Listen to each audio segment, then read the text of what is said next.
정준석 한의사님 정말 최강 동안인데 선생님 비결 뭡니까? 한약입니까?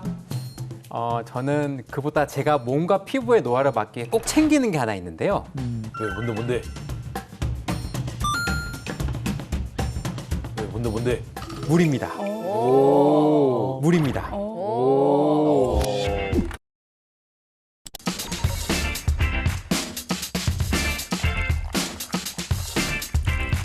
실제 성인의 한 60~70%의 몸이 수분으로 이루어져 있거든요. 네. 근데 노화가 될수록 40~50%까지 그 수분량이 떨어져요. 이 말을 잘 곱씹어 보면 이 수분 부족이 노화와 직접적인 연관이 있다라고 볼 수 있다라는 거고요. 동의보감을 봐도 이 내가 살이 찌고 빠지는 것, 수명이 길고 짧은 것이 다 물에 달려 있다 할 정도로 물의 중요성을 굉장히 깊게 얘기해놨습니다. 저는 공감합니다. 왜냐하면 물을 안 먹게 되면 피도 찐덕찐덕하게 되고 그래서 어떤 병이 걸리는지가 궁금해요. 대표적으로 아까 말씀하셨던 것처럼 혈관에는 피나 이런 것들이 끈적해지면 안 되는데 끈적해지면 문제될 수 있죠. 그리고 관절염은 또 관절통은 왜 생기겠습니까? 수분이 부족해서 이 쿠션 역할하는 부분이 잘 닿지 않아야 되는데 서로 맞닿으면 마모가 생기고 또 문제가 되면 통증이나 염증이 생기겠죠. 야. 네, 그리고 뇌로 공급되는 혈액에 수분 부족이 계속된다면 상대적으로 뇌세포들도 오래 살지 못하겠죠. 그래서 치매나 뇌졸중 같은 것들도 같이 올 수 있으니까 주의하셔야 됩니다. 예. 아니 우리가 한창 아름답던 시절을 물이 올랐을 때라고 얘기하거든요.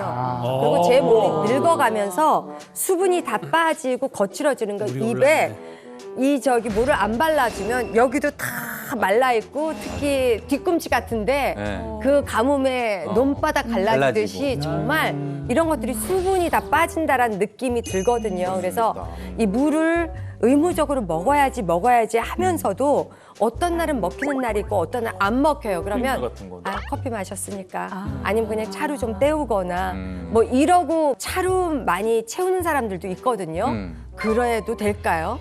이 사실은 이제 수분 섭취하는 양도 중요하지만 이 수분 얼마만큼 내 몸에 가둘 수 있느냐, 저장할 수 있느냐도 중요하거든요. 근데 커피들을 많이 대용을 하시는데 단적인 예로 커피에만 말씀드리자면 뭐 카페인 성분들이 오히려 이뇨작용들이 있다 보니까 몸 밖으로 수분 소실량이 오히려 더 많습니다. 아하. 그래서 수분은 오히려 그냥 그 퓨어한 순수한 물로 드시기를 권유를 해드리는데요.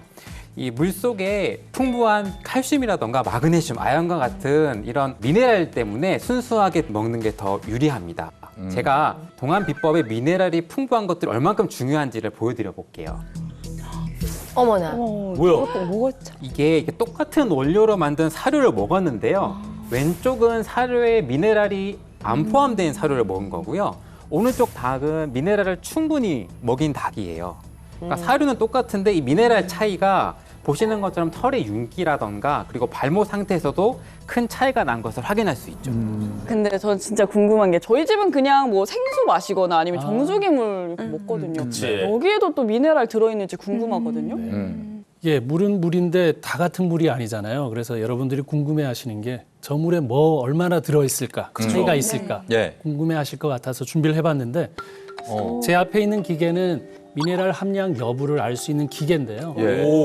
먼저 정수기 물을 비교해 보겠습니다. 제 앞에 놓여 있습니다. 3개 회사의 정수기 물을 준비했는데요. 하나씩 보겠습니다. 오. 자, 진짜 돼? 우와, 오. 우와. 불이 들어오죠? 갑자기 밝아진다. 네. 밝아진다. 그다음에는 다음 거 네, 비정수기.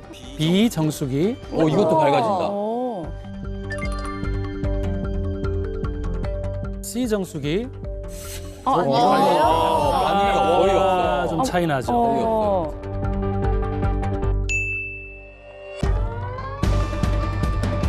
정수기별로 하여튼 미네랄 함량의 차이는 다 있다고 보고요. 그리고 수돗물도 왠지 수돗물은 정수되지 않은 느낌이 있다고 생각하는데 그것보다 굉장히 미네랄 함량이 충분히 많고 다만 마지막에 배수될 때 그 관이 뭐 녹슬어 있거나 이런 것들은 좀 변수가 될 수 있겠지만 수돗물을 너무 멀리할 필요는 없다고 생각이 듭니다. 자, 정주영 선생님께서 물을 이렇게 이야기를 해주셨는데 선생님의 하루의 물 섭취법 뭐 이런 것도 궁금하네요. 워낙 동안이시니까 기대할 거예요. 네, 그래서 제가 오늘 우리 제이슨 씨를 위해서 이제 회춘수를 하는 거 준비해봤거든요. 회춘수가 뭐예요? 옛날 이제 야. 임금들이 여름에 오. 이제 여름에 워낙 땀도 많이 나고 수분 보충이 더 필요한 시기니까 여름에 즐겨 먹던 음료를 이제 저희가 준비를 해서 오늘 한번 알려드려 볼게요. 도대체 뭐예요? 만들 수 있는 거예요? 아니면 뭐 살 수 있는 거예요? 네, 이 여름철에 부족한 수분은 꽉 잡아주고 이제 생체 시계를 돌려줄 수 있는 회춘할 수 있는 회춘수 바로 생맥산이란 물인데요. 생맥주요? 생맥주요? 생맥산. 아, 생맥산. 네, 아쉽습니다. 아까 아쉽네. 네, 글자 차이네. 생맥산인데 생맥 말 그대로 맥을 다시 살린다라고 해서 생맥산인데요.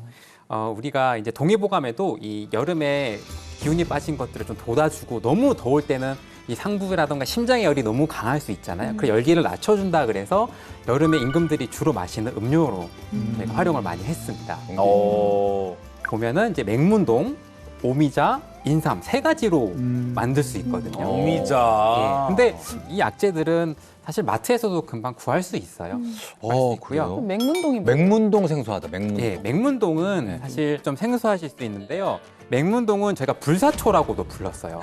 그만큼 이제 폐의 진액을 좀 채워주기도 하고요. 예. 전반적인 몸에 진액이 마르는 것들을 굉장히 딱 잡아줘서 촉촉하게 좀 적셔줄 수 있는 대표적인 보험제로 씁니다. 이제 오미자 같은 경우는 폐를 적셔줄 수 있는 약으로 쓰이거든요. 그러니까 땀을 많이 흘리지만 사실 땀을 많이 흘리면 제일 처음 느끼는 게 건조감, 목이 건조감이잖아요. 네. 그때 진액을 보충해 주고요. 그다음에 땀을 멈춰주는 효과가 있다고 했어요. 뭐 인삼은 너무 다 유명하니까 예. 조금 한의학적으로 말씀드리면 생맥산과 오미자가 좀 성격이 차요. 아. 그러니까 같이 어우러지니까 인삼의 뜨거운 기능을 좀 잡아줄 수 있어요. 정말 내 나이에 꼭 필요한 그런 게 아닌가 싶은데 만드는 게 어떻게 쉬웠으면 좋겠습니다. 네, 만드는 거 정말 간단하거든요. 물 1.5리터를 팔팔 끓인 다음에 네. 인삼과 맹문동을 먼저 넣어서 좀 끓여요. 네. 30분에서 1시간 정도를 끓이고 나서요. 불을 끕니다. 네. 끄고 그 뜨거운 물에다가 오미자를 우려낸다 보시면 돼요. 그래서 마지막에 뜨거운 물에만 우려내시면 굉장히 맛있게 먹을 수 있어요. 날씨가 더워지니까 시원하게 한번 드셔보시라고 제가 좀 준비를 해왔거든요. 한번 네. 드셔보실까요? 감사합니다. 나이스. 잘 마시겠습니다. 색깔이 너무 예뻐요. 난 이 소리가 너무 청량하더라. 인삼향이 나. 그러네요.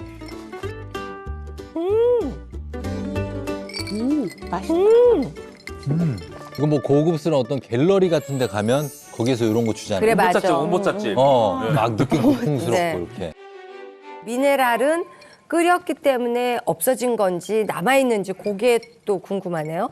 그러면 아까 기계가 있으니까 네. 저희가 이것도 한번 미네랄 얼마나 있는지 검사 한번 우와, 해볼까요? 해볼래요? 우와, 궁금하다. 괜찮죠? 네. 한번 해보시죠.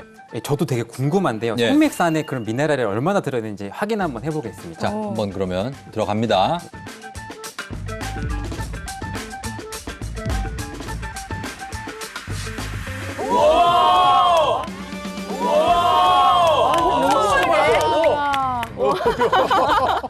다행입니다. 야, 미네랄이 풍부하네. 물을 끓이면 미네랄이 날아갈 거라고 생각하는데 사실 날아가지 않고요. 미네랄은 그대로 남아 있습니다. 네, 그 끓인 물을 그러니까 집에서 드신다 하셨을 때 내가 혹시 미네랄 부족하지 않을까 걱정하시는 분들은 걱정 안 하셔도 되고요. 이제 그런 미네랄이 풍부한 물에 이제 앞서 말씀드렸던 생맥산의 성분들이 들어가니까 여름에 더 이 기력을 채울 수 있는 물이 된다는 거. 마음에 들어요. 그래서 자주 마시고 싶은데 이걸 물 대신 마셔도 될까요? 차의 성격이 강할 수 있다 보니까 네. 하루 두세 잔 정도만 드시고요. 네. 내가 이걸 물처럼 좀 시원하게 많이 먹고 싶다면 거기다 물량을 2배로 희석을 하는 거죠. 그래서 좀 편하게 드시면 이 여름에 회춘할 수 있는 회춘수가 될 수 있습니다.